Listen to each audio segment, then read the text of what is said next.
Eu vou começar bonito, hein? Atenção! Boa noite, pessoal. Bem-vindos mais uma quarta-feira. Não, hoje é quinta, né? Quinta é quarta. Hoje é quinta. Sei lá. Não importa. O importante é que vocês estão aí, né? Para quem está vendo gravado, pode ser segunda, terça, quarta, pode ser de manhã, de dia, noite, de madrugada. O importante é que a gente está, apesar de tudo, conseguindo aprender coisas novas, né? O curso de álgebra linear é um curso relativamente. Não é complicado, né? É aquele curso que vai ensinar a gente a entender mais ou menos como que se processa o pensamento do matemático, né? A gente vai traduzir as preocupações, os pensamentos, as coisas que eles estão pensando na cabeça deles, né? Através de números, né? Então, essa é a maior importância que a álgebra traz para a gente, né? É pensar matematicamente. E esse curso de álgebra, como eu falei para vocês, são ferramentas, tá, que a gente, principalmente no curso de ciência da computação, sistemas de informação, de engenharia da computação, física, qualquer engenharia, na realidade, a gente vai utilizar, né, essas ferramentas para a gente fazer as contas e entender os problemas do mundo. Olha que maravilha! Né? O astrônomo estuda astronomia entendendo os problemas do universo. A gente vai estudar os problemas do nosso mundo cotidiano, como que as coisas acontecem aqui onde a gente mora, né? E isso é interessante. Por isso que a álgebra é legal. Mas a gente não gosta de fazer conta, né? Esse que é o problema nosso. A gente acha que as coisas acontecem por acontecerem. E não é bem assim. A gente está verificando algumas ferramentazinhas, né? Simples, tá? Mas que nos dá oportunidade para que a gente consiga aprender coisas um pouco mais profundas, né? Então, o que que a gente já viu? Nossa, a gente já viu fazer continha de mais e menos, a gente aprendeu um pouquinho de vetor, né? O que que é, a gente aprendeu a resolver uns probleminhas de sistemas, né? Resolver sistemas, saber quando um sistema pode ou não ser resolvido, né? Quando ele tem solução ou não. A gente aprendeu o que é solução trivial, né? Daí a gente aprendeu na parte de vetores, né? A gente aprendeu o que é dependência, né? Linear, né? Quando os sistemas são linearmente dependentes ou linearmente independentes, né? E aí a gente vai evoluindo, né? Devagarzinho, tá? E vamos tentando aprender as ferramentas que, obviamente, a gente vai usar na física, na química, e mais, no nosso caso específico, na computação gráfica, por exemplo, ou nos programas de computação, né? Quando a gente vai guardar as coisas na memória do computador, tem várias maneiras de se fazer. Quando você vai fazer uma compactação de arquivo, né? Todo mundo sabe o que é compactação de arquivo, né? Quando você tem um arquivão grandão, e daí você vai compactar esse arquivo para transmitir esse arquivo usando menos bits, menos bytes, menos informação, né? Para você fazer uma compactação, você tem que ter um algoritmo, né? E o que que esse algoritmo faz? Ele vai pegar os uns e os zeros lá do computador e ele vai suprimir alguns uns e suprimir alguns zeros. Só que ele vai suprimir uns e suprimir zeros de alguma maneira que alguém com esse mesmo polinômio, né, formador dessa compactação, lá na recepção, ele pode pegar esse arquivo comprimido e reproduzir os uns e os zeros que foram suprimidos na transmissão, só sabendo a formulinha do algoritmo. É assim que funciona. Então, o computador, quando está recebendo o software, né, por exemplo, PKZip, eu acho que todo mundo já usou o PKZip, né? Vamos ver o que a álgebra nos ensina sobre o PKZip. Né? O PKZip é um software que tem um algoritmo compactador. O que esse algoritmo compactador faz? Obviamente, os caras estudaram e viram que, cara, é assim. Se eu tiver uma sequência de 5 uns, por exemplo, na sequência, eu posso suprimir os 5 uns, mandar um só e falar que tem 5 de alguma maneira. Meu algoritmo faz isso. Tá? Então, naquela posição do arquivo, ele vai dizer assim, ó, chegou um. Opa, eu estou sabendo que esse um não é bem um, são 5 uns seguidos. Ou é uma sequência de 1, 0, 1, 0, 1, 0, que tem 20 partes de 1, 0. Não sei. Depende do jeito, né? A gente precisaria estudar o algoritmo, não vem ao caso. Mas o fato é que é um algoritmo algébrico que faz isso, né? É uma conta. E quando você faz isso, o seu arquivo diminui de tamanho, porque um monte de uns e zeros que você precisava para entender o arquivo, o algoritmo simplesmente falou: ah, isso não preciso, isso não preciso, isso não preciso. O que eu tenho aqui? Ó, só isso aqui já dá para eu mandar. E o cara lá, se ele souber o algoritmo como é feito, ele vai saber reproduzir os uns e zeros que eu nem mandei para ele. Não é que ele vai adivinhar, ele não vai adivinhar. Ele vai fazer contas dentro do programa lá e ele vai saber exatamente aonde são os bits que foram suprimidos. Se foi zero, se foi um, quantos foram, onde tem que colocar. Olha que bonitinho. E daí você manda. Isso é álgebra. Né? Ah, e se o cara não souber? Né? Se o cara não souber descompactar, né, ou expandir o arquivo que foi compactado, como que faz? Bom, se ele não tiver algoritmo de expansão, né, de descompactação, ele não vai saber fazer. Tá? Poxa, então significa que se eu compactar de um jeito que só eu saiba, eu chamo isso de criptografia. Né? Então eu posso enganar as pessoas, né? Ou embaralhar os bits dentro lá do meu arquivo, compactar ele e enviar, e ninguém vai saber receber, a não ser quem tem o algoritmo, que eu chamo de chave. Olha que bonito. Álgebra não sabe. Álgebra. E é por isso que a gente vê essas contas loucas. Né? Bom, no momento, eu acho que a gente ainda não tem condições, talvez, alguns têm, né? A gente talvez não tenha condições de entender minuciosamente como que o PKZip funciona. E nem minuciosamente como que um arquivo scrambler, né, ou encriptador, embaralhador funciona. Mas se a gente tiver só o conhecimento de que a álgebra nos proporciona isso, vai ajudar bastante. Né? E é por isso que a gente vê. Bom, e para não perder o costume, né? Para não perder o costume, eu vou compartilhar com vocês, se tudo der certo. Agora deu certo. Eu estava escrevendo uns negócios aqui para vocês, né? E o que eu falei é que a maior dificuldade que eu tenho é transferir para o PowerPoint, né, essas formulinhas aqui, né? Mas eu já estou ficando craque. Daqui uns 3 anos eu acho que eu aprendo. A última coisa que a gente viu, só para a gente dar uma revisadinha, né? Não vamos gastar muito tempo, mas a gente estava vendo, tá? Quando os vetores são linearmente dependentes e linearmente independentes, tá? E daí a gente viu que para resolver é a mesma coisa que a gente já estava fazendo até agora, né? A gente pega o sistema, monta o sistema, faz a matriz completa do sistema, escalona a matriz para chegar nas variáveis, mas a gente tem que saber a definição em si, tá?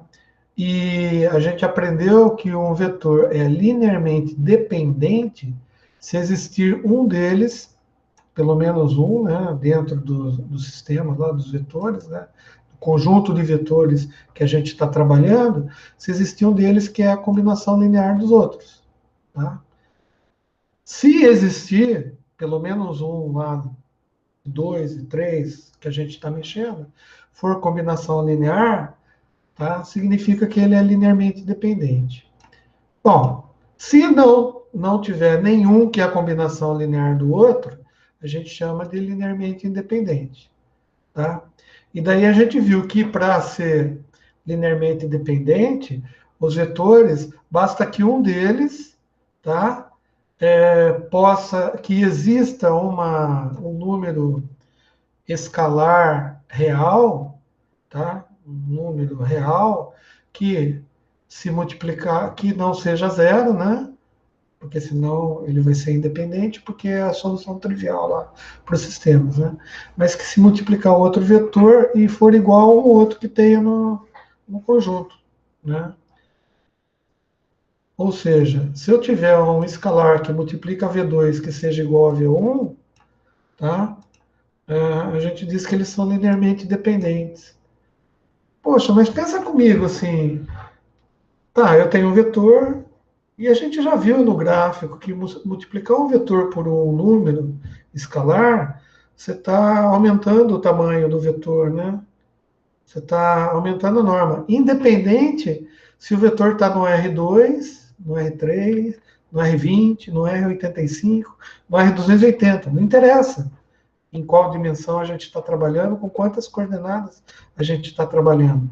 A gente aprendeu que se a gente multiplicar o número real pelo vetor, e se ele for XYZ aqui, vai ficar XYZ, o C1 vai multiplicar o X, o C1 vai multiplicar o Y, o C1 vai multiplicar o Z, tá? E se essa multiplicação for igual ao outro vetor, tá?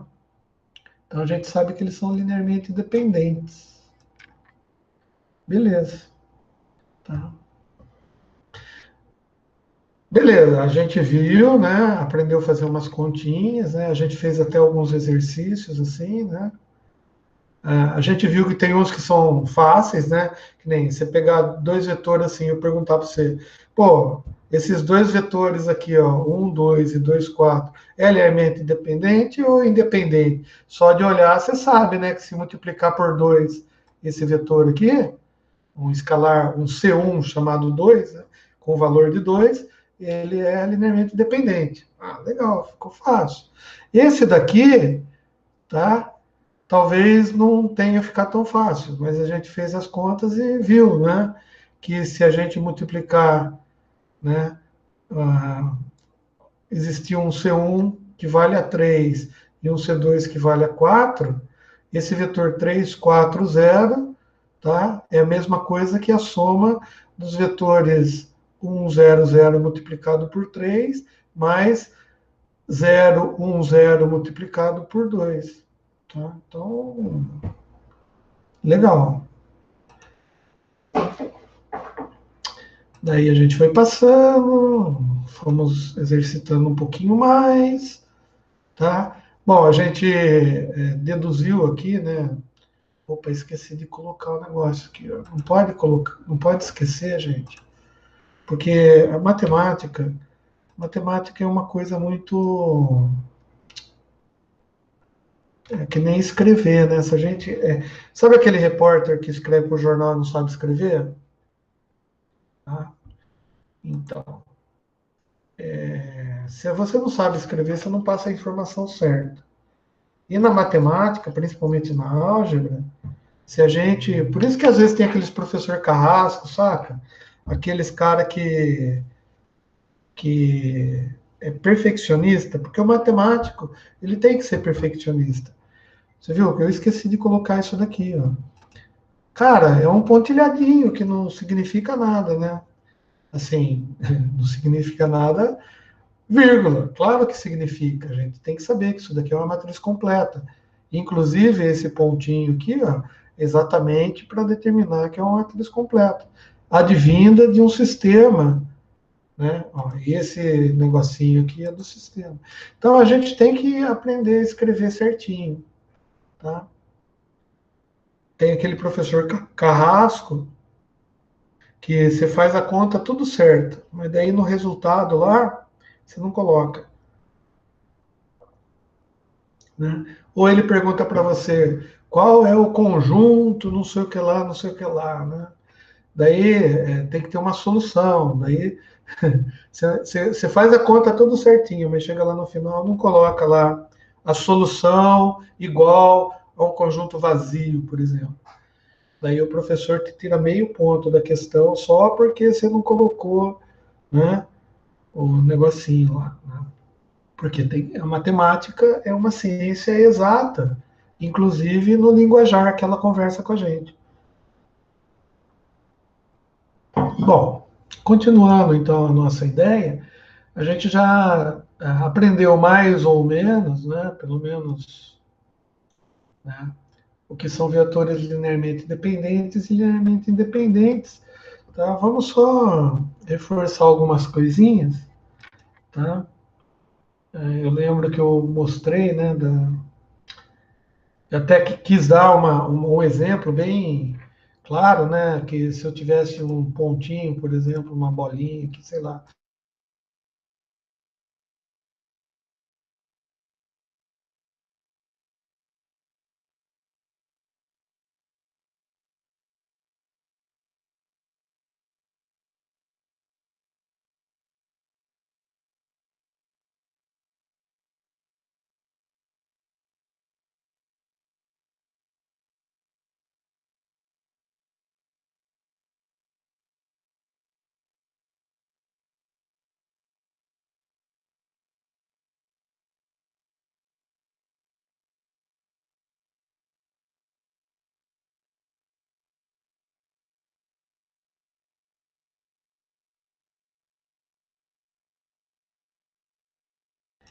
Ah, obrigado. Então, o que eu falei é que eu acho que eu caí, né?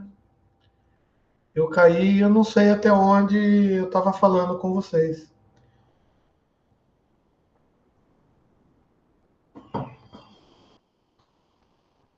Vocês conseguem me ver e me escutar agora? Então, quem caiu acho que fui eu. Escorreguei, né? Escorreguei. E eu não lembro até onde eu estava falando com vocês. Então, eu vou apresentar de novo o negócio. Vocês estavam entendendo o que eu estava falando? Ou eu estava falando só besteira? Às vezes eu fico na dúvida. Eu devo falar muita besteira para vocês, né? Né? A última coisa que eu estava falando antes de eu levar aquele tombo era nesse slide aí ou não? Ou foi antes? Vai, Vinícius, você que está com a mão aí com o dedão sem cãibra aí, o slide anterior. Vamos voltar no slide anterior. Tá? Que na realidade acho que foi esse aqui, né? Que eu estava explicando o porquê que eu estava colocando esse pontilhadinho aí e a necessidade da gente entender a álgebra, né, a matemática, e estava comparando como se fosse, sei lá, um repórter, né, que escreve no jornal e não sabe escrever direito, né? Ele não passa a informação, a gente não aprende, né? E os matemáticos, eles são bem exigentes. E falei que numa prova tem professor que é carrasco, né? Que ele tira, sei lá, meio ponto se você não define a resposta do jeito que matematicamente tem que ser. Porque a matemática é uma ciência exata, né? Tanto na forma, que é o jeito de se fazer, quanto nos resultados, né? Então, imagina um vetor, né? Um vetor, se você errar o sinal dele, você erra para onde ele está apontando. Né? Imagina se o avião vai para frente.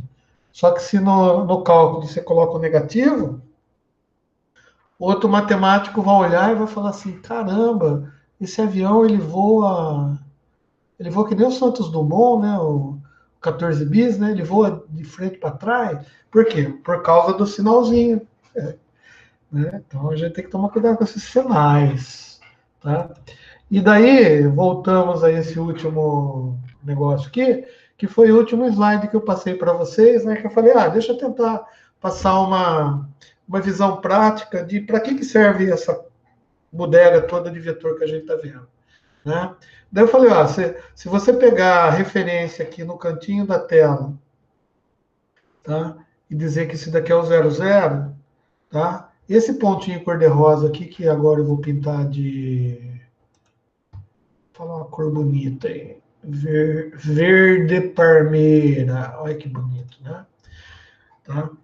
Que, imagina assim, eu tenho a tela do computador, né? E eu tenho aqui...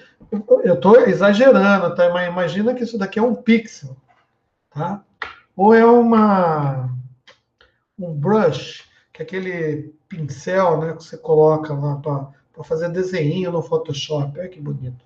É um brush, um pincelzinho, né? E daí, quando você põe o mouse aqui, clica no mouse, o computador vai saber pelas coordenadas do mouse na tela aonde você está dando o comando para ele pintar de verde maravilhoso, né? Beleza. Daí você pega o mouse e faz assim com ele, ó. Olha que bonito, passou retinho, né? Então, quando eu fiz isso, o que vai acontecer? Se você está olhando a tela do computador, é que aqui não é um brush, né? Eu não pus um brush aqui, né? Eu só coloquei o quadradinho e mostrei para vocês. Mas o que acontece?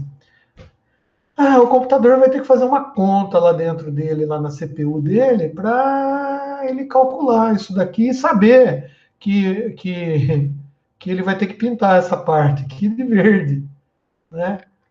E mais, né? Como isso daqui está desenhado na tela, isso daqui está sendo apresentado para vocês várias vezes, né? Apesar de ser um desenho fixo, né? Não sei se vocês sabem, mas o que vocês estão vendo é filme, né? E filme tem aquela característica, né? Lembra de muitas fotos ao mesmo tempo, né? Então aí no monitor de vocês, no celular de vocês, vocês estão vendo isso daí, eu falando bonito, né? Aliás, hoje, eu tenho, olha que legal, eu arranjei uma fantasia de brasileiro. Tadá! Entendeu? Esta é a fantasia de brasileiro e de Halloween ao mesmo tempo.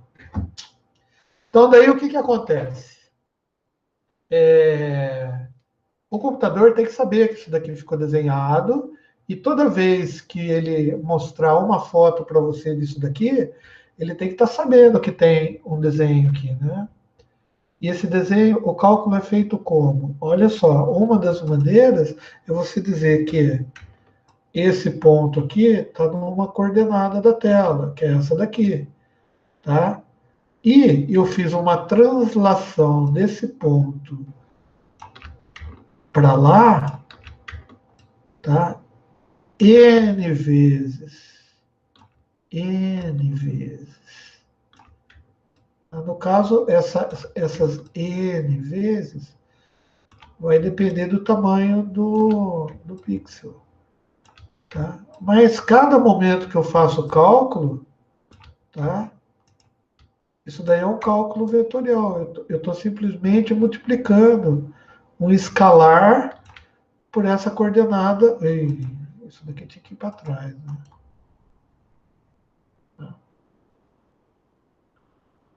Enviar para trás, enviar para trás. Isso. Tá? Então, o que acontece?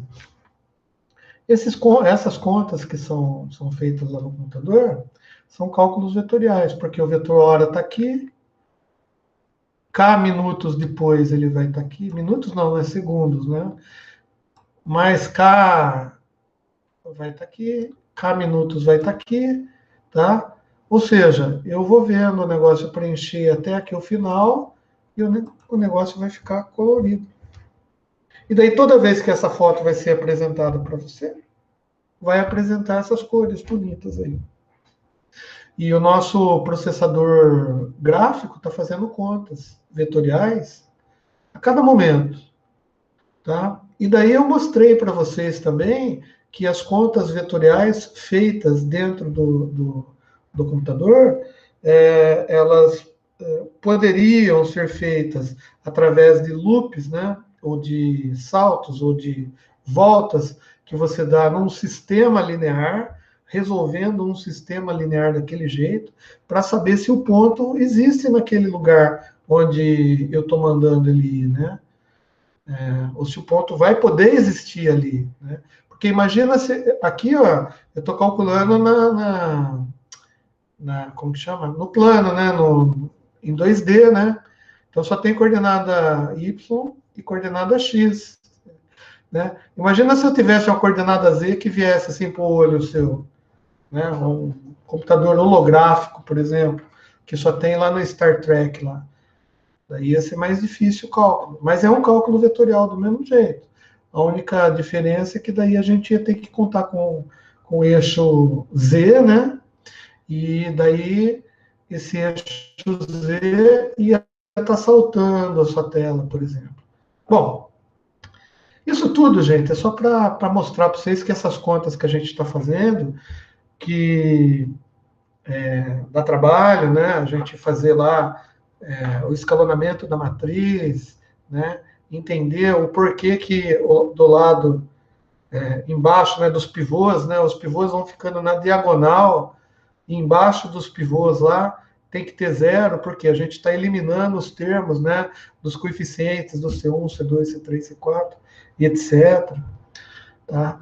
E daí você acha o último coeficiente lá embaixo e depois você vem substituindo ele até você chegar na equação toda para saber quais eram os coeficientes que você precisa multiplicar aquela determinada equação para que ela exista na imagem do computador, que não fica um negócio ponto que não existe. Se você fizer errar na conta, em vez de fazer essa linha reta aqui, um ponto vem parar aqui embaixo, daí você vai olhar e vai falar, não, tem algo de estranho, né? Porque não era para ter esse ponto aqui. A reta que eu desenhei aqui, imagina você pensar, pegar o pincel, fazer isso, e aparecer um ponto aqui embaixo. Falou assim, pô, o retardado que projetou isso daí não estudou na FAM, com certeza. Né? Estudou em algum outro lugar que só sabia fazer conta e errou ainda. Mas não tem problema. Aqui a gente tenta ver, né? E daí a gente fez na aula passada conjunto de vetores. A gente fez na aula passada? Não, a gente não fez na aula passada. Né? A gente parou aqui, eu acho. Tá? Tem um outro exemplo aqui que é legal. Por exemplo, aqui, ó. Um exercício poderia ser assim: verifique se o conjunto dos vetores 1. Deixa eu tampar esse negócio aqui embaixo, porque vocês ficam olhando para baixo. Eu sei que vocês são tudo curiosos, tá? E daí a curiosidade às vezes não deixa a gente aprender, né? Que a gente vai lá no final já para saber o que é, não passa nas preliminares, entendeu? Tem que passar pelas preliminares para chegar no final. A pergunta é essa: verifique se o conjunto dos vetores 1. Opa, 1. Bom, vetor 1, a gente já sabe que vetor 1 é no R3, né? Ele tem uma coordenada em x, em y e em z, né? Ou tem uma coordenada em A, B, C, ou tem uma coordenada em alfa, gama, teta. Não interessa, né? O nome que a gente dá, né? Mas a gente, para não fugir, né, do padrão, a gente fala XYZ, né? E por que eu ressalto esse lance do padrão? Porque se a gente não abrir a nossa mente para outras coisas, né, a gente pode não entender outras explicações. Se a gente está acostumado que o eixo x é x, daí você vai na engenharia, o cara coloca o eixo x como sendo t de tempo, nossa, muda tudo as contas para você, né? Você fala, nossa senhora, agora ele só mudou o x por t. Entendeu? As coisas acontecem do mesmo jeito, o cálculo é do mesmo jeito. Mas beleza, então o cara está querendo saber se esse conjunto de vetores, tá, é linearmente dependente ou independente. Bom, legal. A gente sabe que para ser linearmente dependente tem algumas características, né? Tá? Por exemplo, a gente calculava para saber se eles eram linearmente dependentes, ou seja, se tinha combinação linear entre eles, tá? Se tivesse combinação linear, ou seja, tivesse C1, C2 e C3, que tivesse uma variável que pudesse ser calculada, tá? Então a gente diria, ó, esses vetores aí são realmente linearmente dependentes. Agora, se a gente chegar numa situação onde a resposta é e é única, tem que ser C1 igual a C2, que é igual a C3, que é igual a zero. Se a gente chegar nessa situação, a gente tem certeza de que é linearmente independente. Interessante, né?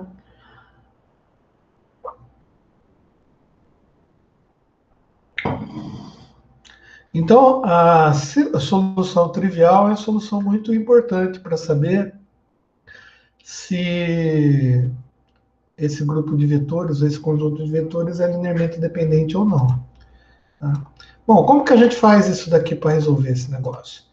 Claro, tem umas etapas aí, né? Mas a primeira coisa que a gente precisa saber é exatamente isso aqui, ó. Tá? Se, para eles serem linearmente independentes, a gente sabe que tem que existir o C1 igual a zero, C2 igual a zero e C3 igual a zero. Por quê? Porque zero multiplicando qualquer vetor, zero multiplicando qualquer outro vetor, e zero multiplicando qualquer outro vetor, a gente vai ter um vetor nulo. Tá? E se a gente tiver o vetor nulo, significa que eles são linearmente independentes. Legal. Para que, para que saber? Tá? Vamos fazer esse exercício e logo em seguida a gente vai saber exatamente por que a gente precisa saber se os vetores são linearmente dependentes ou linearmente independentes. Tá?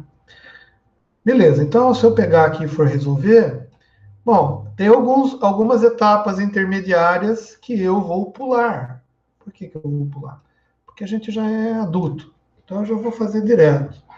Eu já saí daqui, tá? Dessa ideia aqui, direto para a matriz de coeficiente. Ah, como que você fez isso, César? Ah, porque eu sou um cara inteligente, né? Eu sabia que o V1, né? O V1 aqui, ó, corresponde a essa tripla de números, tá? O V2 corresponde a essa tripla de números. Tá? E o V3 corresponde a essa tripla. Beleza, então o que eu tinha que fazer? Eu tinha que fazer C1 multiplicado por uma matriz coluna, que é o jeito que a gente aprendeu a fazer mais fácil, né? Com três valores, mais o C2 multiplicado por outra, mais o C3 multiplicado por outra, igual a uma matriz de 0, 0, 0. Tá, daí eu ia ter que fazer C1 vezes 1, né, na primeira linha, depois o C2 vezes esse 1, o C3 vezes esse 1, criaram um sistema de equações, tá, lineares, e depois de criar o sistema de equações lineares, eu ia pegar criar a matriz que a gente chama de matriz de índices, tá? Só que eu já peguei e já fui direto, porque eu falei assim, eu sou mais esperto que os caras aí. Tá? Enquanto os negros ficam fazendo todas as continhas para ter certeza que não vai errar, eu já peguei direto. Então eu já fiz direto as matrizes de coeficientes aqui. Ó, tá? Porque eu quero descobrir C1, C2, C3, não quero? Eu sei que isso daqui é 1C1, 1C1, 1C1. Tá? Esse daqui ó, é o 1C1, 1C2 e 1C3. Esse daqui é o 1C1, 1C2 e 0C3. E esse daqui é 1C1, 0C2 e 0C3. Por quê? Porque é isso daqui que ele está falando. Tá vendo? Bom, beleza. Se alguém tem alguma dificuldade em entender o negócio direto assim, ou a gente pode tocar assim, bem rapidão mesmo. Que não tá rapidão, né? Mas tá. Alguém se manifesta aí?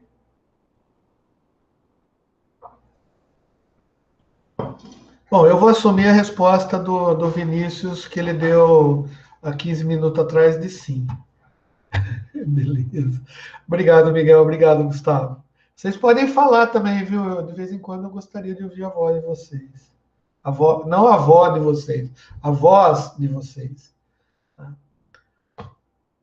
Eu vou fazer uma prova oral com vocês. Entendeu? Só para ouvir a voz de vocês. Vou marcar uma prova oral. Bom, daí o que aconteceu? Eu tenho que fazer esse negócio, esse cara é misericórdia. E a Débora ainda, eu vou fazer uma prova e vou pedir para a Débora cantar para mim. Olha que legal. Né? A Débora vai ter que cantar uma música na prova oral de álgebra. Bom, daí o que eu tenho que fazer então? Uma vez tendo a matriz completa, eu tenho, eu tenho que escalonar. Então, ninguém aguenta, né? Daí a gente vai ver se o ouvido das pessoas aí tá bom. Vamos lá, brincadeira, tá? Tô só brincando. Eu tenho que escalonar isso daqui. E como que eu faço para escalonar isso daqui? Escalonar é descobrir os pivôs, né? Que no caso é o primeiro elemento não nulo da primeira linha. Esse daqui é um pivô. Ai, que bonitinho. Ah, legal. Deixa eu mais cores de preenchimento. Eu vou dar uma transparência aqui nele aqui para ficar. Olha lá, para enxugar, daí fica bonitinho, olha que legal. Cara, eu tô ficando craque nesse PowerPoint aqui. Daqui a pouco eu vou fazer um curso para ensinar as pessoas a fazerem as coisas no PowerPoint. No PowerPoint. Bom, então eu determino os pivôs e eu tenho que zerar esses elementos aqui embaixo. Tá?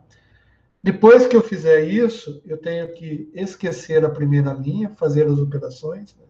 Esquecer a primeira linha, achar o pivô. Bom, se isso daqui está zerado, achar pivô significa o primeiro elemento não nulo da segunda linha, que seria esse cara aqui, porque esse daqui eu já zerei. E depois ir fazendo isso sucessivamente. No nosso caso aqui, os nossos exercícios são bem simples, né? Então a gente só faz 2 vezes no máximo, 3 vezes, né? Mas imagina se a gente pega uma matriz com vetores, tá? Que são no R30, tá? Vetores no R30, a gente vai ter 31 linhas aí, né? Então a gente teria que fazer várias contas, né? Para escalonar, né? Beleza, então sabendo o que é. Depois a gente vai ver matrizes também, e daí em matriz a gente vai entender melhor, tá? Por que isso daqui acontece. Mas tudo bem. Então, eu vou fazer isso daqui, ó. Eu peguei essa linha de baixo aqui, ó, e eu queria transformar isso daqui em zero. Esse é o meu objetivo, transformar esse cara em zero. E depois, numa segunda rodada, transformar esse cara em zero. Beleza? É isso que a gente faz. Legal. Então eu já fiz direto aqui, ó. Eu peguei a linha 2 e percebi que se eu multiplicar, tá? Fazer a linha 2 receber a linha um menos a linha 2, tá? Eu já consigo fazer esse um ficar em zero. Então eu fiz isso assim, ó. A linha 2 recebe L1 menos L2. Ficou zero. Por quê? 1 menos 1, zero. Tá? 1 menos 1, zero. 1 menos zero, 1. Então eu fiz isso aqui. Então ficou 0, 0, 1. E automaticamente, já sabendo que eu ia ter que mexer na linha 3 também, eu já fiz a linha 3 automaticamente aqui, que eu queria fazer esse 1 sumir também. Fiz o mesmo processo, eu peguei a linha 1, fiz essa linha 3 receber a linha 1 menos a linha 3. Então, ó, 1 menos 1 dá 0. Tá? 1 menos 0 vai dar 1. E 1 menos 0 vai dar 1. Foi isso que eu fiz. E aqui, obviamente, acontece 0 menos 0. 0 com 0 dá 0, mais 0 elevado a 0 dá 1, depois subtraído de 1 dá 0 e vai ficar tudo 0 aqui, beleza? Tá bom. Só que, olha que interessante. Bom, qual que seria a segunda... Qual que seria a outra etapa aqui? Eu teria que achar o próximo pivô, né? Bom, mas nessa linha aqui, qual que é o pivô? É o primeiro elemento não nulo, né? Que seria esse daqui, ó. Não está muito legal esse escalonamento, né? Mas eu percebi que se eu colocar essa linha aqui, ó, inverter as linhas, fica melhor de bom para mim, porque daí o pivô é esse cara aqui, ó. Daí eu teria que zerar todos que estão embaixo dele. E a gente também descobriu que numa matriz, a gente alterar as linhas aqui, ó, não tem problema. Se a gente multiplicar tudo pelo mesmo número, lembra? Não tem problema, pelas propriedades que a gente viu lá nos sistemas lineares. Tá? Então, eu simplesmente fiz assim, ó, dei um shift, uma troca. Tá? Dei um chutezinho aqui, essa veio para cima, a outra veio para baixo. E daí, moçada, aí a mágica apareceu, né? Porque eu já cheguei aqui, ó, e já cheguei à seguinte conclusão. Se esse daqui é C1, C2, C3, C1, C2, C3, C1, C2, C3, esse daqui é o igual a zero, eu cheguei à seguinte conclusão, só de olhar isso daqui, ó. C3 é igual a zero. Beleza, C3 é igual a zero. Beleza. C3 é igual a zero. Bom, e eu tenho que C2 mais C3 é igual a zero. Essa é a segunda equação aqui de cima. Bom, se C2 mais C3 é igual a zero, mas eu já descobri que C3 é igual a zero, então C2 mais zero é igual a zero, né? Então C2 passa o zero aqui para o outro lado, não é assim que os professores falam, passa para o outro lado, né? Passa o zero subtraindo do outro lado. Isso aí, vai lá, passa o zero para cá, não sei o que lá. A gente chega à conclusão também que o C2 é igual a zero. Poxa, então, C1 mais C2 mais C3 é igual a zero.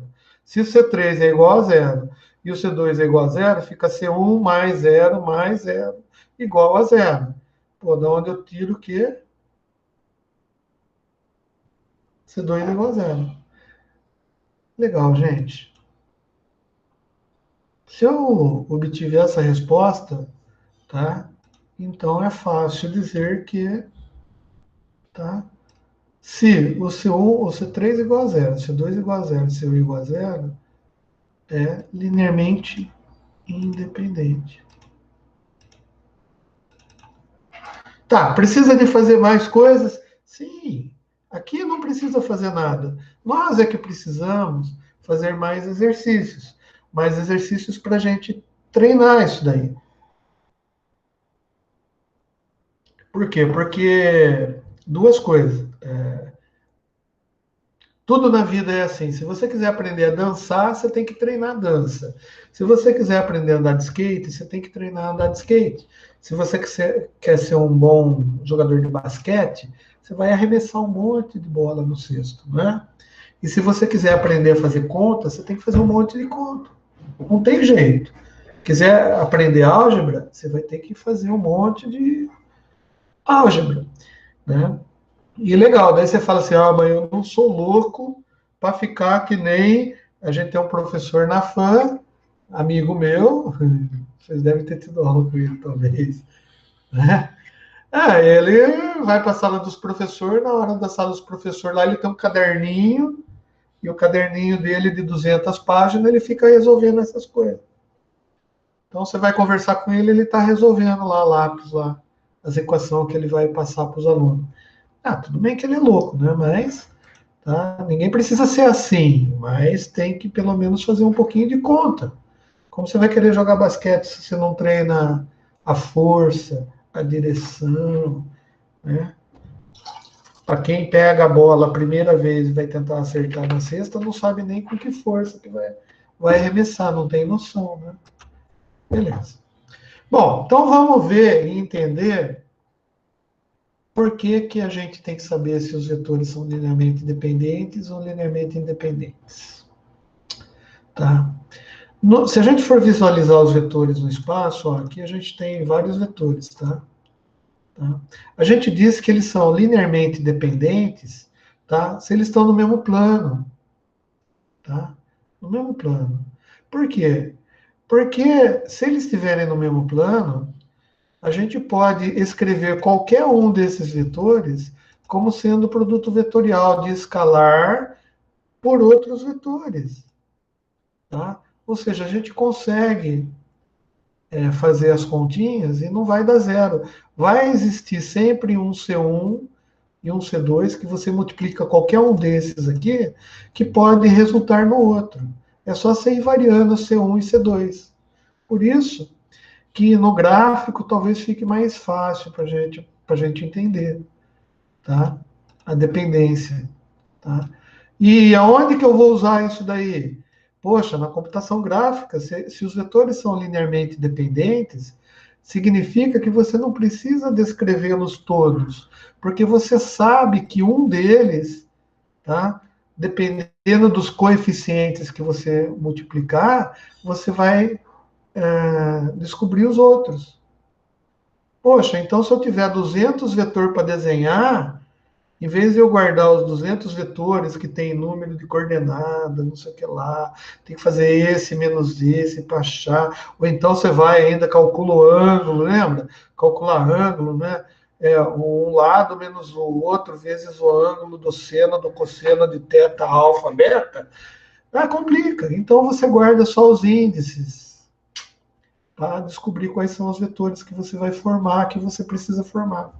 As contas são bem mais simples, bem mais rápido de fazer.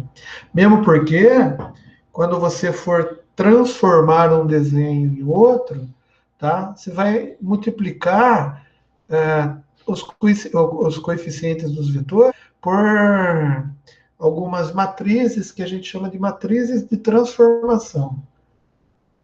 Ah, não entendi. Eu vou explicar para você. Ó, imagina esse quadrado aqui, ó. Desenhei um quadrado, beleza. O que, que o software PowerPoint fez para mim? Ele entendeu que eu desenhei o quadrado. Mas, se eu quiser aumentar esse quadrado, por exemplo, ó, aumentei. O que, que o software entendeu? Ele pegou todos os vértices do quadrado, tá? Sabendo quais eram os vértices, ele multiplicou por uma constante x, que foi o tamanho, né? Mas ele não multiplicou só por C1, ele multiplicou por uma matriz, C1, C2, C3, C4, C5, C6, sei lá quantos bits que ele usa aqui de vetorização, tá? Para fazer a conta e dizer para mim que foi assim que ele fez. Outro jeito, por exemplo, é se eu pegar um desenho qualquer aqui, ó, eu vou pegar um desenho bonito. Coraçãozinho, não, coraçãozinho não. Coraçãozinho é bonito, mas não vai resolver o nosso entendimento. Pegar esse desenho, olha que bonito. Peguei esse desenho, né? Bom, então a gente já viu como que é para fazer a expansão de desenho, zoom. Tá? Ah, e detalhe, tem ainda, a gente vai ver lá em computação gráfica no fundo, que tem várias maneiras de fazer zoom, tá? Por exemplo, se você fizer zoom desse jeito aqui, ó, você tá vendo? Eu estou aumentando, mas estou mudando todas as coordenadas. Eu não estou aumentando o desenho por um tudo. Eu tô trazendo ele para uma outra posição na tela, tá? Enquanto que desse jeito que eu fiz aqui, ó, eu não estou trazendo para outra posição, eu só estou escalonando ele. Ou seja, dando zoom menos e dando zoom mais. Aqui é a mesma coisa, dá uma olhada, eu quero fazer uma transformação nesse negócio, quero virar essa seta para cá. Como que eu posso fazer? Ah, não é fácil, né? Você vem aqui, ó, e faz o quê? Uma rotação, tá? Então, quando eu faço uma rotação, eu estou aplicando uma matriz de transformação nessa figura, tá? E essa figura inteira está nesse plano. Então, todos os vetores que compõem essa figura são linearmente dependentes. Então, é muito mais fácil de eu fazer a conta. Bom, e o que, que significa ter um vetor linearmente independente? Tá? linearmente independente. Significa que pelo menos um dos vetores, eu tentei desenhar aqui, não sei se vocês conseguem ver, tá? Mas está saindo do plano. Tipo assim, todos esses dois aqui, no Z, ele tem coordenada zero. Então, são vetores, sei lá, alfa, beta, zero. Esse daqui é gama, teta, zero. E esse daqui não. Ele tem gama, teta, mas tem um componente no Z, tá? Que vai fazer ele ir para o fundo. Então, ele é linearmente independente. É para isso que a gente faz essas coisas. Tem outra maneira de fazer também, ó. Olha que bonito. Você viu que legal? Eu fiz a mesma coisa, ó. Eu não rotacionei, eu multipliquei por menos um. Olha que legal. Só que, na realidade, quando eu vou mexendo aqui, ó, eu não estou multiplicando por menos um, né? Eu estou multiplicando por menos um alfa qualquer, um beta qualquer, tá? Porque eu só estou diminuindo o eixo x, né? Então, eu estou multiplicando o eixo x por menos alguma coisa, né? Agora, quando eu chego aqui, ó, eu multipliquei o eixo x por, sei lá, alguma coisa que vai me zerar o desenho. E aqui, e agora eu já não consigo mais fazer o desenho para lá e para cá. Tá? Bom, eu espero que só essa. Agora ferrou de vez, né? Agora eu estraguei todo o desenho, né? Então vamos usar o Ctrl Z, Ctrl Z, Ctrl Z, Ctrl Z, Ctrl Z, Ctrl Z, Ctrl Z, Ctrl Z, Ctrl Z. O que o Ctrl Z faz? Eu estou simplesmente recalculando as etapas seguintes que estão guardadas na minha memória. Então você recalculou tudo? Recalculei tudo. Você não, né? Eu não sou tão fera assim, né? Tão gostosão assim. Quem calculou foi o software da Microsoft, o PowerPoint que fez isso. Tem outros softwares que fazem isso melhor? Tem o Photoshop, né? Tem o Blender, 3D Max, o AutoCAD, o Computers Brand Bons, né? O Hanover, né? Alemão. Todos esses softwares fazem cálculo muito melhor do que eu, do que você e do que o PowerPoint. Então, nossa, mas eu vou precisar fazer conta para acontecer isso? Não, fiote, você não vai precisar fazer conta. Você vai ter que aprender como que a conta se processa no processador para você fazer o programa que vai fazer isso. Né? Você não vai multiplicar na mão, fazer escalonamento de matriz na mão. Né? Você vai ter uma função no seu software que vai fazer isso para você. E, aliás, se você for muito além, né, você pode ser até macaquinho. Por quê? Porque alguém já fez esse software, né? É só você saber usar, né? É uma biblioteca que tem funções, né, que tem cálculos, né? E as matrizes de transformação também. Elas já existem, foram criadas. Um cara lá, um alemão, né, um francês, o cara criou um algoritmo para fazer isso daqui para a gente. E a gente pode usar, né? A gente usa, inclusive. Só que a maioria dos mortais usam sem saber. E a gente tem que ser um mortal que a gente usa mais ou menos sabendo. Né? Ou pelo menos achando que sabe. Tá? A função nossa aqui é explicar. Tá? Vamos ver outro exercício aqui. Ó. Igualzinho da prova.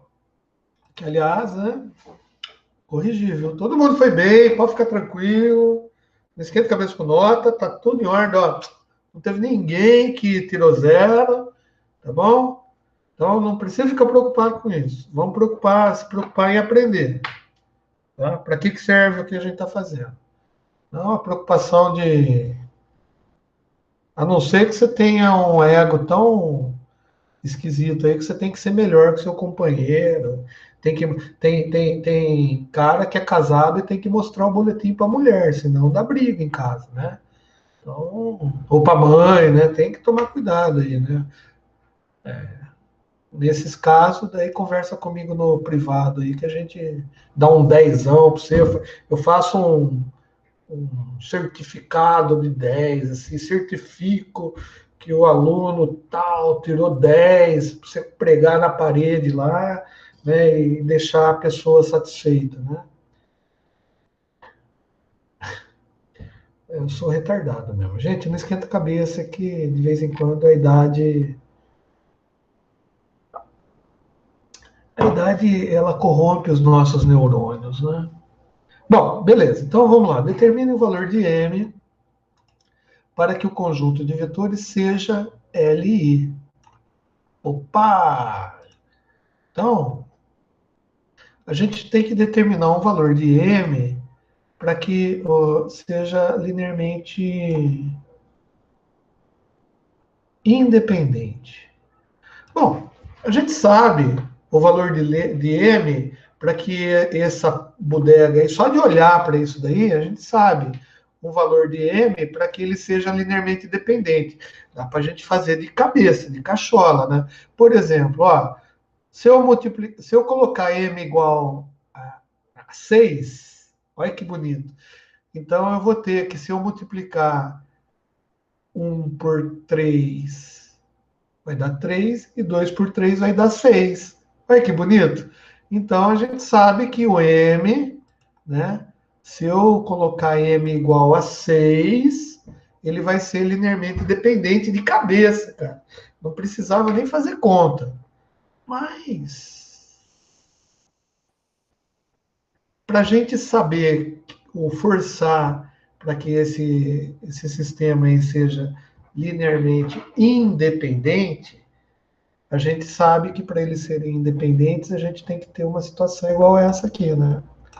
Que o C1 e o C2, tá? Tem que ser zero, tá?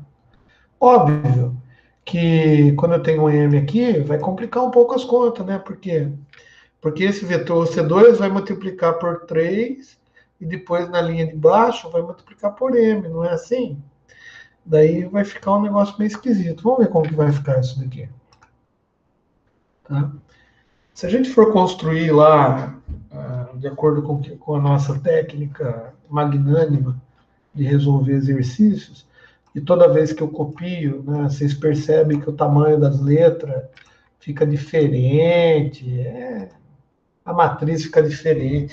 Não esquenta a cabeça com isso, não, tá? Isso é dificuldade do retardado aqui em colocar as coisas certas. Mas o fato é esse, ó. Então, C1 mais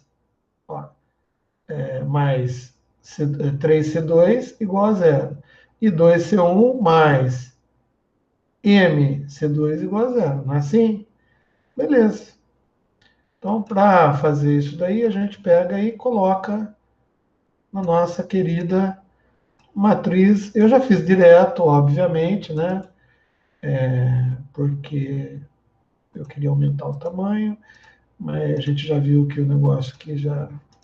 Vocês estão enxergando, vai? Ó, tem outra tracejadinha aqui, eu fiz certinho, né? Eu simplesmente reproduzi isso daqui numa matriz completa de índices, tá? E daí o que, que a gente faz? E depois que a gente faz, vamos escalonar.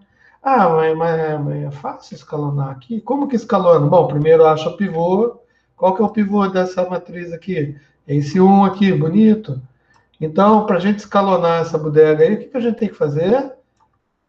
A gente tem que transformar. Não vou pintar. A gente tem que transformar as linhas de baixo aqui, ó, debaixo do pivô, todas as linhas, tá vendo? Tem um monte de linha aqui embaixo, ó. Todas as linhas que estão embaixo desse um aqui tem que ser zero. Se tivesse 28 linhas aqui, eu teria que fazer 29 contas. Putz, ô James, desculpa aí, cara, mas depois você vê a aula gravada, então, porque eu não tô caindo, quer dizer, pelo menos eu acho que não tô caindo, né? Fica tranquilo, James. James, não esquente a cabeça, James. A aula vai estar disponível no meu canal do YouTube. É só você ir lá, se inscrever, dar joinha e assistir a aula se quiser. Se não quiser, depois eu vou passar a lista de exercícios. Vou passar no grupo para vocês, lista de exercícios para fazer esse negócio aqui. Hoje eu queria falar de um negócio tão gostoso, cara, que é espaço vetorial. E não vai dar tempo, tá? Não, claro, James, eu compreendo tudo. Eu vou até dar presença para você, fica tranquilo, tá? Bom, se tivesse 28 linhas aqui, eu ia ter que fazer 28 contas, né? Ia escrever uma matrizona aqui, grandona, bonita, né? Mas não tem, então a gente faz do jeito que a gente sabe mesmo. A gente faz a linha 2 assumir duas vezes a linha um menos ela. Olha que bonito. Não é assim, ó? Duas vezes um menos ela vai dar zero aqui. Ah, então a gente faz isso daqui. Como que é feito? A gente já fez 500 milhões de vezes. Vocês devem ter feito muito, né? Porque eu sei que vocês fazem exercício para aprender, né? Então, em casa, vocês ficam lá fazendo exercício, né? Daí, ó, você copia a primeira linha e faz essa operação magnífica aqui, que é complexa, é de uma complexidade tal, tá? Que vai ficar mais ou menos isso aqui, ó. Tá? Não é assim? Vamos ver se eu acertei aqui. Duas vezes a linha 2 menos a. Duas vezes a linha um menos a linha 2. Duas vezes 6 menos a linha 2. 6 menos 0. Beleza, então tá aí. Legal.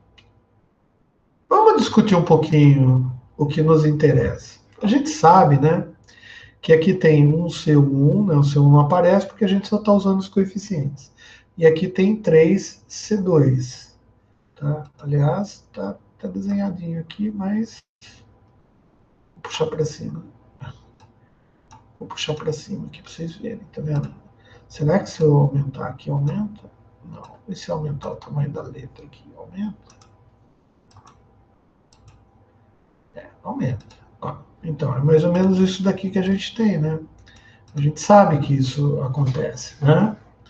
Então, a gente tem 6 menos mc2, tá? Isso tudo igual a zero.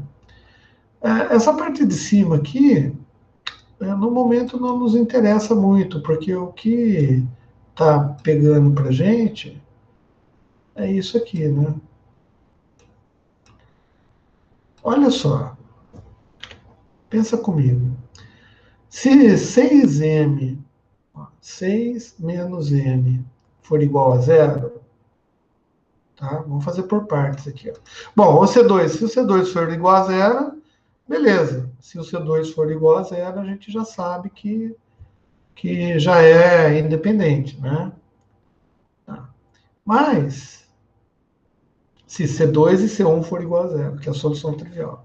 Mas a gente tem esse M aqui para dificultar a vida da gente, né? Então, mas independentemente do C2 ser zero, se ele for qualquer valor, tá? Qualquer valor que não zero, ele já transforma isso daqui em linearmente dependente, não é assim? Então, daí a gente tem que analisar e ver, ó, se 6 menos m for igual a zero, daí a gente sabe que zero multiplicando o C2 vai dar zero, portanto, ela vai ser independente. Mas o C2, tá, vai estar livre para assumir qualquer valor, você concorda comigo? Se essa parte aqui for zero, tá, independentemente do valor que eu colocar em C2 aqui, como o 6 menos m vai ser zero, sempre vai dar zero. Tá? Então a gente tem um problema, né? Por quê? Zero vezes qualquer coisa é zero. Então você libera o C2 aqui para valer qualquer coisa. Então a gente tem que saber que só existe um valor de m, tá? Para que a gente consiga considerar o sistema como linearmente independente, tá? E o m tem que ser diferente de 6. Tá? Vocês entenderam por que essa análise? Tá? Beleza. Ó, eu acho que em 18 minutos dá para a gente entender pelo menos uma coisinha. Bom, a gente está vendo isso tudo, a gente já viu para que a gente usa Ah, por que eu tô com fone, né? Só para ouvir o meu eco aqui. Tá doendo o ouvido. Não pode pôr o dedo no ouvido? Ah, desculpa aí, hein? Ah, vou limpar aqui. Tá bom. O que rola? Ai, professor porco! Seguinte, vamos falar em uma coisa chamada espaço vetorial. Tá?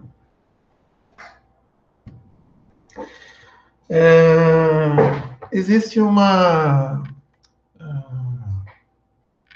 ideia de que o espaço vetorial, tá?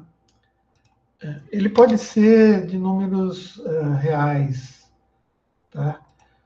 Tem números complexos também, tá? Mas a gente não vai ver. Então a gente vai ficar só no espaço vetorial real. Real, tá? Bom, então o que é um espaço vetorial? Bom, por definição, tá?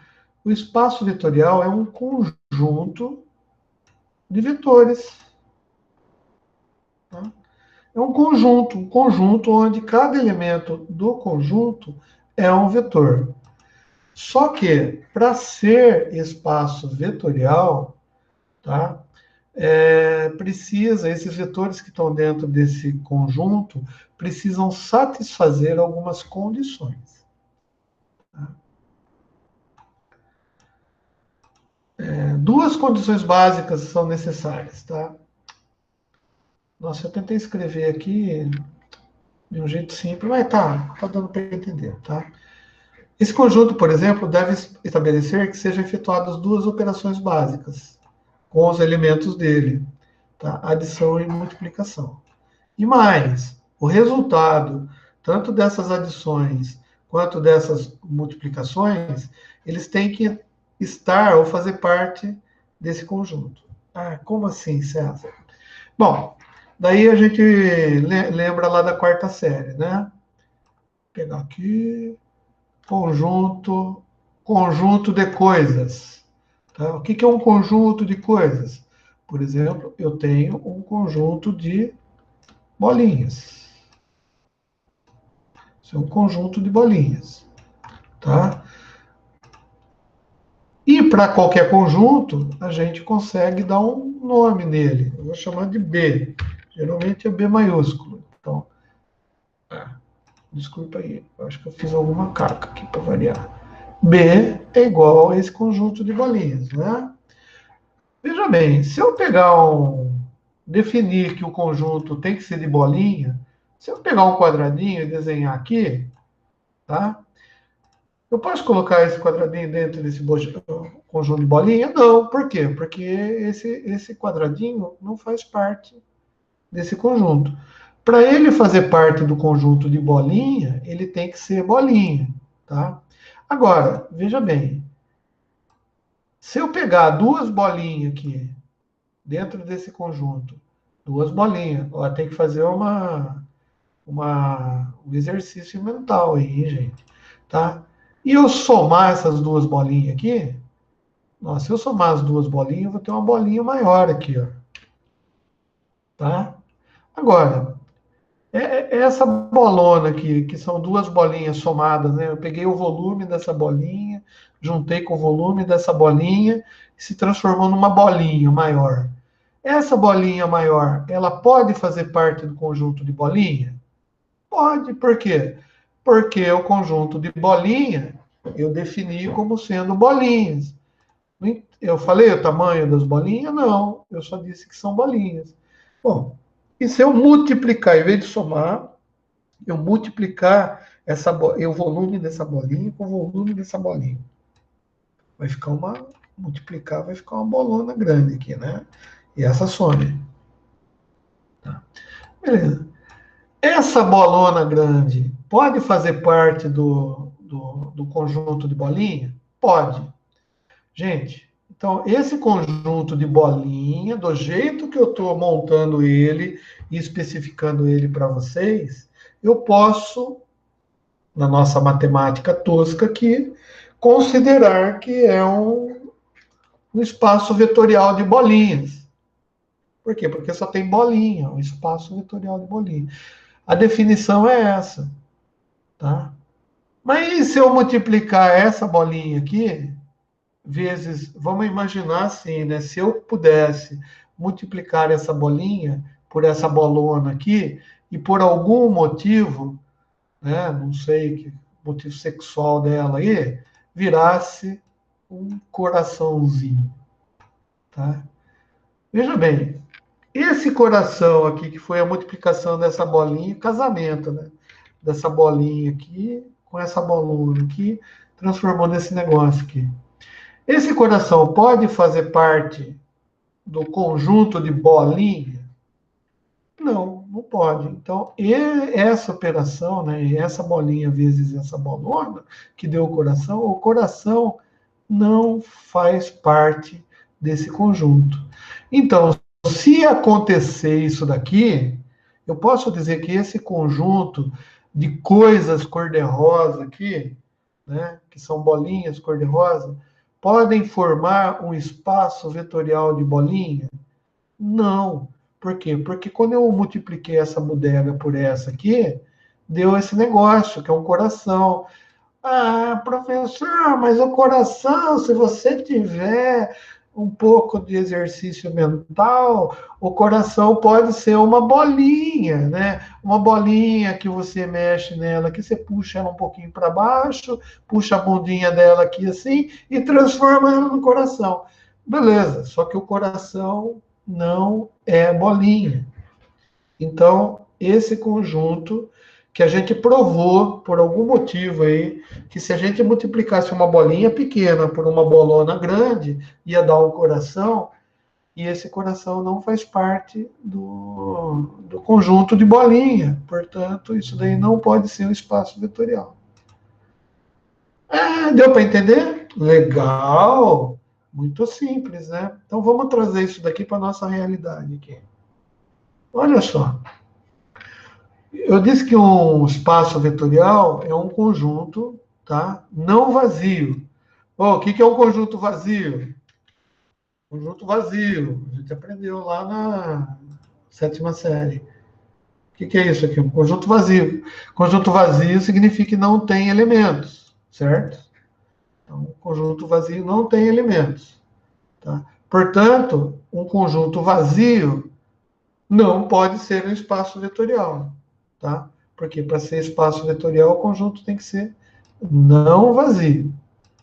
E onde cada elemento que eu coloco aqui, em vez de quadradinho, de coração e de bolinha, cada elemento é um vetor. Ah, legal, então a gente coloca o vetor aqui. Tá? Não estou enxergando, César. Estou enxergando. A gente vai Ctrl C aqui, vamos colocar maiorzão. Só falta 9 minutos, moçada. Vamos ter.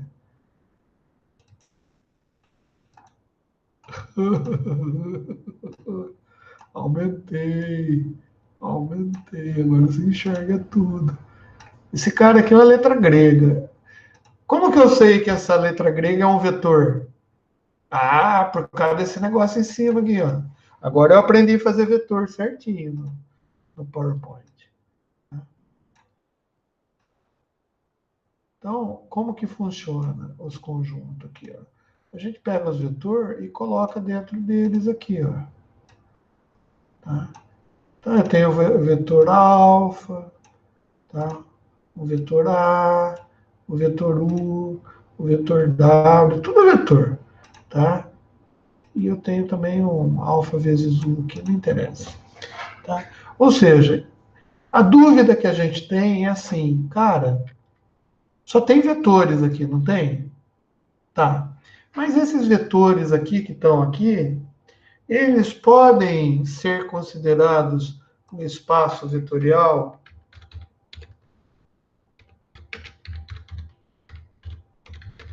né? Essa que é a dúvida que a gente tem. Não sei. A gente precisa saber através de algumas contas, tá? Por quê? Para ser um espaço vetorial, ele tem que saber ou estabelecer algumas condições. E quais são as condições? Duas condições básicas são necessárias. Esse conjunto deve estabelecer que possam ser efetuadas duas operações básicas, adição e multiplicação, tá? Nos elementos que tem. E o resultado dessas operações devem estar contidas nesse conjunto. Então, é aquela ideia que eu falei da bolinha aqui, vai ter que servir para vetor. Ou seja, se eu pegar esse vetor aqui, ó, A, e somar com o vetor V, vai ter que dar um resultado que tem que fazer parte desse conjunto. Se der um resultado, um coraçãozinho da vida, não vai fazer parte desse conjunto, portanto, se der um coração, esse não pode ser formado por um espaço vetorial. Legal, então, se esse vetor aqui, ó, tá? Esse vetor vermelho, né? Vou chamar ele vetorzão vermelho, vermelho, vermelho. Não muda a cor. Esse vetorzão vermelho aqui, ele está fazendo parte do espaço ou do conjunto de vetores? Não, se ele está fora do conjunto, é porque ele não faz parte, concorda? Legal. Se eu fizer uma operação de multiplicação por escalar, tá? Ou multiplicação de vetor, soma de vetor aqui dentro, e por alguma carga d'água der um vetor igual a esse daqui, ele não faz parte do meu espaço vetorial. Por quê? Porque não satisfez as necessidades básicas aqui, tá? Da definição de espaço vetorial. Tá. Ah, ficou muito. Como que fala? Muito etérea essa. Não deu para entender, tá? Então a gente vai ter que abrir mão aqui de alguns artifícios matemáticos que nós chamamos de axiomas. Mas antes da gente ver os axiomas, vamos tentar entender as operações básicas, né? E as condições, vamos dizer, necessárias aí para que isso se torne ou seja um espaço vetorial. A gente precisa fazer duas coisas, adição e multiplicação. Então ele está dizendo o seguinte, ó, que um vetor U mais um vetor V pertencentes a esse conjunto V. Olha aqui a álgebra escrevendo para nós um negócio matemático aqui. Ó, tá? Olha só. Tendo um U mais um vetor V pertencentes a esse conjunto. Tá? Vírgula. Qualquer U, tá? Qualquer U, ou V, tá? Resultante que pertence a V, satisfaz essa condição. Tá? Ou seja, se eu somar um vetor U e vetor V, tá? Para qualquer vetor U e qualquer vetor V que faça parte desses caras aqui, tá? Se o V fizer parte dele, ele é um espaço, pode ser considerado espaço vetorial. Por isso, a gente tem aqui, olha só que legal, o U mais V aqui. Matematicamente, foi o jeito que a gente entende que isso funciona. Agora, a multiplicação. Tá? Se pegarmos o vetor, qualquer um vetor do conjunto, e multiplicarmos por um número escalar real, alfa qualquer. Por que você chamou de alfa? Porque os livros chamam de alfa. Tá? Podia chamar de, sei lá o que. Né? Piccolo do Dragon Ball Z. Piccolo. Então, qualquer Piccolo. tá? Sendo ele um número real, escalar, tá? O resultado, se o resultado também fizer parte do conjunto, então ele também é espaço vetorial. Como que eu escrevo matematicamente isso daí, ó? Qualquer U pertencente a V, tá? Beleza, então eu sei que qualquer vetor U aqui, ele já pertence a esse grupo, que é esse conjunto, tá? Dado que qualquer alfa multiplicado U que pertença a V, tá? A gente diz que faz parte do... E daí aqui, eu simplesmente coloquei esse cara aqui, ó, para mostrar para vocês que faz parte, né? Desde que o A pertença ao grupo real, tá? Por quê? Porque o alfa, né? O alfa poderia ser um número complexo, né? E daí um número complexo, ele também tem espaço vetorial complexo. Mas a gente está trabalhando no R, né? Então a gente está trabalhando no R2, no R3, no R4, no R5. A gente não está trabalhando com espaços vetoriais complexos, tá? Então por isso que tem essa determinação aqui, tá? De que o número tem que pertencer ao conjunto dos números reais, tá? E veja bem, real é tudo, né? A gente tem o grupo do Z, né, que é o Z dos inteiros. A gente tem o grupo dos naturais, né, o conjunto dos naturais, tá? Mas a gente tem que trabalhar com o real. O real é qualquer coisa, né? Entre números, né? Fração. Fração é número real? É número real. Vamos lá. Beleza? Então, nesse 1 minuto faltante, eu vou parar de gravar, mas daí a gente vai ver aqui, eu não vou ver agora, porque senão vai confundir a nossa cabeça, tá? A gente não vai ver os axiomas, tá? Mas a gente tem que entender o que é axioma, porque o que é axioma? Os professores falam o que é axioma e fala tudo axioma e a gente não sabe o que é axioma, tá? Axioma é uma premissa, tá? Necessariamente evidente e verdadeira, tá? Mas quem que provou isso daqui? Ah, Newton, sei lá quem lá, Lavoisier, sabe, Einstein, não sei, cara.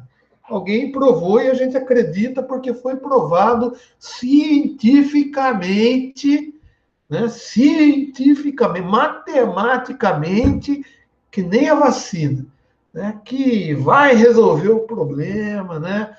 Que nem a cloroquina, ozônio, quem quiser usar ozônio, cara, à disposição. Eu tenho tambores e tambores de ozônio. Beleza? Então é assim, gente. Na aula que vem, se Deus quiser, né? Não der nenhum problema sexual comigo, tá? A gente vai continuar essa aulinha, tá? Eu vou parar a gravação, mas eu vou ficar na sala por alguns minutos. Viu, James? Se você tá me ouvindo, vai lá, se quiser assistir a aula inteira. É até bom, porque isso daí dá visualização de horas, entendeu? Entra lá, deixa tocando. Né? Eu preciso de 4.000 horas por ano para conseguir ganhar dinheiro com o YouTube, cara. Os caras é louco, só tem 200 assinantes, meu. Não dá para ganhar dinheiro. Não dá para ficar rico, cara. Só se eu imitar foca. Eu vou pintar o meu cabelo de verde.